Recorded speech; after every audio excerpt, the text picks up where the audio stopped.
بسم اللہ الرحمن الرحیم الحمد للہ وحدہ والصلاة والسلام علی من لا نبی بعدہ۔ محترم ناظرین کرام،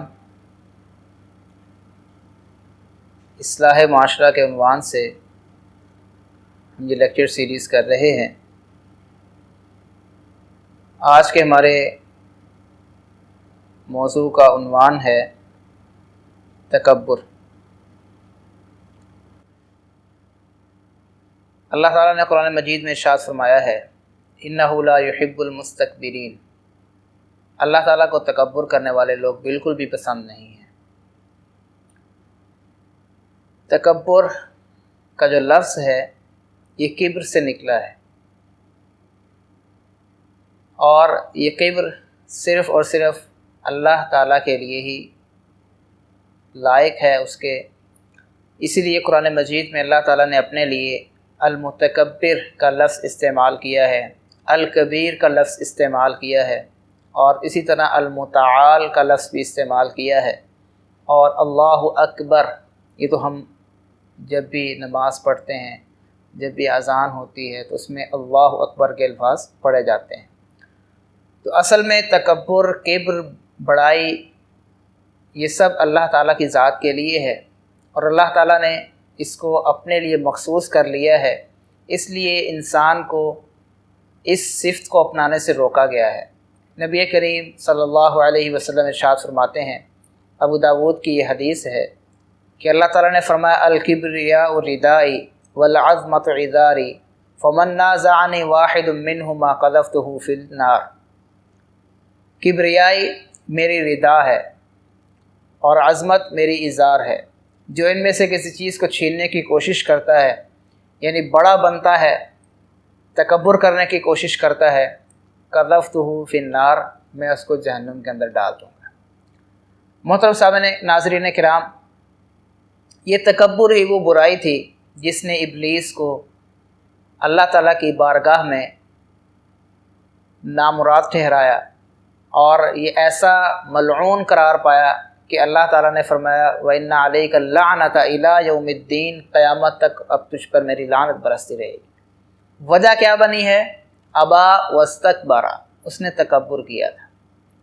اسی طرح آپ قرآن مجید کا مطالعہ کریں تو انبیاء کرام نے جب اپنی قوم کو، اپنی قوموں کو دعوت توحید دی ہے، انہیں اللہ کا پیغام سنایا ہے، تو تقریباً تمام اقوام کے بارے میں اللہ تعالیٰ نے یہ فرمایا فَاسْتَكْبَرُوا فِي الْأَرْضِ بِغَيْرِ الْحَقِّ، ان لوگوں نے بغیر کسی حق کے تکبر کیا۔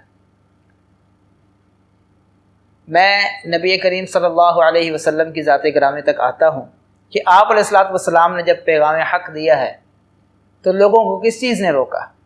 حالانکہ مکہ کے لوگ بھی اللہ کو مانتے تھے، وہ لوگ بھی بیت اللہ کا حج کرتے تھے، وہ لوگ بھی صدقہ خیرات کرتے تھے، لیکن نبی کریم صلی اللہ علیہ وسلم کی ذات گرامی پر ایمان لانے سے انہیں کس چیز نے روکا ہے؟ تکبر نے روکا ہے۔ آپ صلی اللہ علیہ وسلم مکہ سے مدینہ تشریف لائے، یہاں پر ایک نیا گروہ سامنے آیا جنہیں ہم منافقین کے نام سے جانتے ہیں۔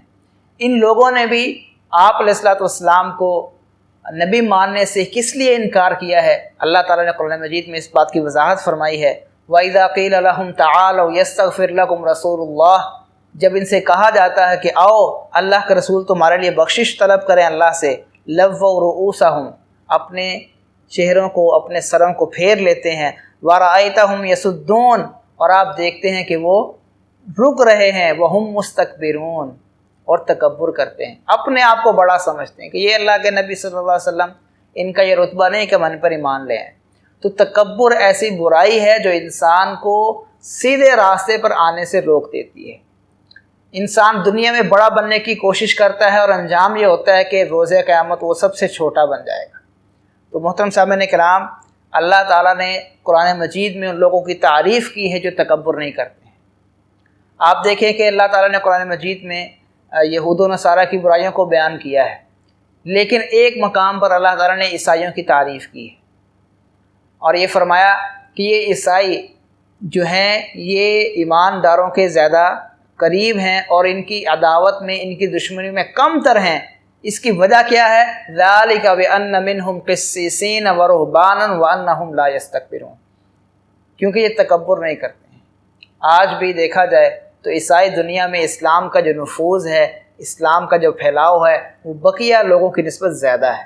اس کی وجہ یہی ہے کہ وہ تکبر ان کے اندر کم ہے۔ محترم ناظرین کرام، تکبر کہاں کہاں پر انسان کرتا ہے؟ اللہ کی ذات کے حوالے سے بھی انسان تکبر کرتا ہے کہ میں اللہ کی بات کیوں مانوں۔ انسان تکبر اس وقت بھی کر رہا ہوتا ہے جب وہ رسول صلی اللہ علیہ وسلم کی بات کو ٹھکرا رہا ہوتا ہے۔ آپ علیہ الصلوۃ والسلام ایک مرتبہ کھانا تناول فرما رہے تھے، ایک شخص آپ صلی اللہ علیہ وسلم کے ساتھ بیٹھا کھانا کھا رہا تھا اور وہ بائیں ہاتھ سے کھا رہا تھا۔ آپ علیہ السلام نے فرمایا کہ کل بیمینک، دائیں ہاتھ سے کھاؤ۔ اسلام کی تعلیم کیا ہے؟ جب کھانا کھانا ہے، پینا ہے تو دائیں ہاتھ سے۔ آپ صلی اللہ علیہ وسلم کو دائیں ہاتھ زیادہ پسند تھا۔ آپ صلی اللہ علیہ وسلم نے اس کو بھی یہی فرمایا کہ دائیں ہاتھ سے کھاؤ۔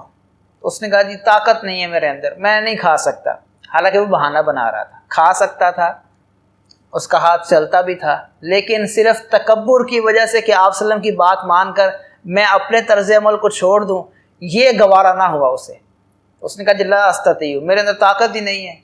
تو آپ صلی اللہ علیہ وسلم نے فرمایا ٹھیک ہے پھر لستطعت، تیرے طاقت رہے نہ۔ تو راوی بیان کرتے ہیں کہ اس دن کے بعد وہ بندہ اپنے دائیں ہاتھ سے کبھی کوئی کام نہ کر سکا۔ یہ تکبر ہے۔ اور اسی طرح تکبر انسانوں کے سامنے بھی کرتا ہے۔ کیوں کرتا ہے؟ اس کی بے شمار وجوہات ہیں۔ کچھ لوگوں کو اپنے رنگ پر بڑا غرور ہوتا ہے، وہ کہتے ہیں جی میرا رنگ اچھا ہے لہذا میں دوسروں سے بہتر، دوسروں سے اعلیٰ اور برتر ہوں۔ کچھ لوگوں کو اپنے خاندان کا تکبر ہوتا ہے، کچھ لوگوں کو اپنے حسن و جمال کا تکبر ہوتا ہے، کچھ لوگوں کو مال و دولت کا تکبر ہوتا ہے، کچھ لوگ جو ہے وہ طاقت اور مضبوطی رکھتے ہیں اپنے اندر، جسمانی طاقت اللہ نے عطا فرمائی ہے تو اس کا تکبر رکھتے ہیں، کچھ لوگوں کو اللہ نے ذہنی صلاحیت اچھی دی ہے تو اس کا تکبر کر رہے ہوتے ہیں۔ تو محترم صاحبان کرام، یہ سارے تکبر کے مختلف انداز ہیں، مختلف وجوہات ہیں، اسباب ہیں جن کی وجہ سے ہم تکبر کر رہے ہوتے ہیں۔ ایک بندہ اچھے انداز سے گفتگو کر سکتا ہے، وہ سمجھتا ہے دوسرے سارے گونگے ہیں۔ ایک بندہ اچھے انداز سے لکھ سکتا ہے، وہ کہتا ہے دوسروں کو تو لکھنا ہی نہیں آتا ہے۔ تو اپنی صلاحیت کو جو اللہ نے عطا فرمائی ہے اور اللہ چاہے تو ایک لمحے میں واپس بھی لے سکتے ہیں۔ یہ مال و دولت کیا ہے؟ آج ہے کل نہیں ہے۔ حسن و جمال کیا ہے؟ اللہ چاہے تو ایک منٹ میں اس کو ختم کر دیں۔ تو یہ خاندان میں پیدا ہونا، اچھے خاندان میں پیدا ہونا آپ کی خوبی نہیں ہے، یہ اللہ نے آپ کو فور گرانٹیڈ دیا ہے۔ تو اس وجہ سے تکبر کرنا، اپنے علم کی وجہ سے تکبر کرنا، علم اللہ چاہے تو واپس بھی لے لیتے ہیں اور اللہ چاہے تو علم کی ہوتے ہوئے انسان کو گمراہ بھی کر دیتے ہیں۔ وَأَضَلَّهُ اللَّهُ عَلَىٰ عِلْمٍ، کچھ لوگ ایسے بھی ہوتے ہیں کہ علم کے ہوتے ہوئے بھی گمراہ ہو جاتے ہیں۔ تو جو کچھ بھی اللہ نے صلاحیت دی ہے، جو کچھ بھی اللہ نے انعامات دیے ہیں انسان کو چاہیے کہ اس پر شکر ادا کرے، اللہ کے سامنے عاجزی اور انکساری کرے، نہ کہ تکبر کی طرف چلا جائے، کیونکہ تکبر کرنا جو ہے یہ انسان کو خسارے کے اندر ڈالنے والا ہے۔ اور نبی کریم صلی اللہ علیہ وسلم کا فرمان کرامی ہے لا يدخل الجنۃ من کان فی قلبہ مثقال ذرۃ من کبر، جس بندے کے دل میں ذرہ برابر بھی تکبر ہوگا وہ جنت میں نہیں جا سکتا ہے۔ ذرہ برابر، مثقال ذرۃ، مثقال حبۃ من خردل، ایک روایت کے اندر یہ الفاظ بھی ہیں رائی کے دانے کے برابر بھی اگر تکبر ہے تو وہ بندہ جنت میں نہیں جا سکتا۔ صحابہ کرام رضی اللہ تعالیٰ عنہم وہ ہماری طرح نہیں تھے کہ بات کو سنا اور انسنا کر دیا، وہ غور کرتے تھے اس پر، اپنے آپ اپنے گریبان میں جھانکتے تھے کہ کہیں یہ برائی میرے اندر تو نہیں ہے۔ ہم تو سمجھتے ہیں کہ جتنی بھی برائیاں ساری دوسروں کے اندر ہیں اور جتنی بھی اچھائیاں وہ ساری ہمارے اندر ہیں۔ یہ انداز نہیں ہونا چاہیے۔ انداز یہ ہونا چاہیے کہ جہاں پر کوئی اچھائی برائی کی بات کی جا رہی ہے ہم غور کریں کہ ہمارے اندر کون سی اچھائی ان میں سے موجود ہے اور کون سی برائی ہمارے اندر پائی جاتی ہے۔ تو صحابہ اکرام رضی اللہ عنہ نے عرض کی یا رسول اللہ، ہم میں سے ہر شخص یہ پسند کرتا ہے کہ اس کا لباس اچھا ہو، اس کا جوتا اچھا ہو، گھر اچھا ہو، سواری اچھی ہو، اچھی چیزوں کو انسان پسند کرتا ہے، تو کیا یہ بھی تکبر ہے؟ تو نبی کریم صلی اللہ علیہ وسلم نے فرمایا ان اللہ جمیل یحب الجمال، اللہ تعالیٰ تو خود خوبصورت ہے، وہ تو خوبصورتی کو پسند کرتا ہے۔ انسان اچھا لباس پہنے، صفائی ستھرائی سے رہے، انسان جوتا اس کا گھر اچھا ہو، جوتا اچھا ہو، سواری، یہ کبر نہیں ہے، یہ تکبر نہیں ہے۔ تکبر کیا ہے؟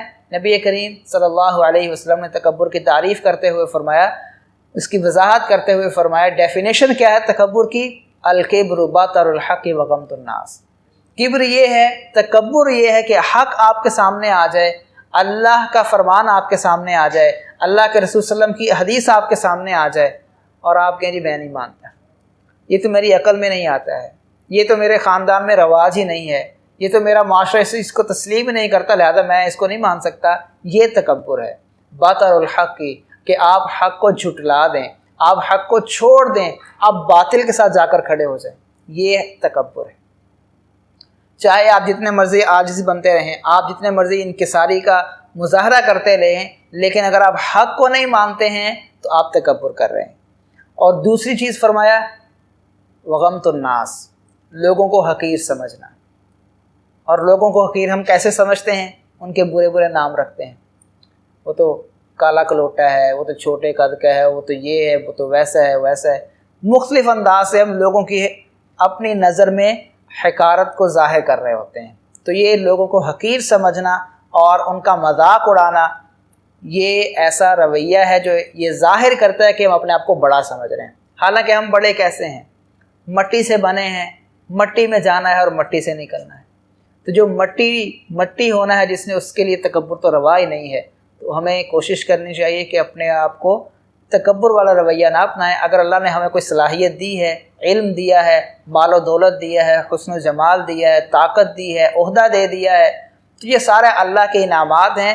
ان کی وجہ سے دوسروں کو حقیر نہ سمجھیں، دوسروں پر جو حق ہے اس کو نہ جھٹلائیں، اللہ تعالیٰ کے جو احکامات ہیں ان کی روگردانی نہ کریں ان سے۔ تو یہ آپ کا ایک ایسا عمل ہے جو اللہ تعالیٰ کو بہت پسند ہے، کیونکہ اللہ تعالیٰ تکبر کرنے والوں کو پسند نہیں کرتے ہیں، اور جو عاجزی اختیار کرتے ہیں اللہ تعالیٰ ان کو پسند کرتے ہیں۔ ایک حدیث سنا کر میں اجازت چاہوں گا۔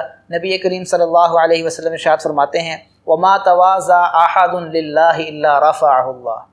جو بندہ اللہ کی خاطر تواضع اختیار کرتا ہے، تکبر نہیں کرتا ہے، اپنے آپ کو بڑا نہیں بناتا ہے، چھوٹا بنا کے رکھتا ہے، تو اللہ تعالیٰ اس کو بڑا بنا دیتے ہیں۔ نبی کریم صلی اللہ علیہ وسلم جب فتح مکہ کے موقع پر مکہ میں داخل ہو رہے تھے تو اگرچہ آپ فاتح تھے، لیکن روایات میں آتا ہے کہ آپ صلی اللہ علیہ وسلم کا سر مبارک اونٹنی کی گردن سے لگا ہوا، جھکے ہوئے تھے۔ تو اللہ نے آپ کو اتنا بڑھایا تھا، وَرَفَعْنَا لَكَ ذِكْرَكَ، کائنات میں ہر جگہ آپ کا نام گونج رہا ہے۔ تو جو بندہ اللہ کے لیے اپنے آپ کو جھکاتا ہے اللہ تعالیٰ اس کو بلند کر دیتے ہیں۔ اللہ تعالیٰ ہمیں سمجھنے کی اور عمل کرنے کی توفیق دیں۔ السلام علیکم ورحمۃ اللہ وبرکاتہ۔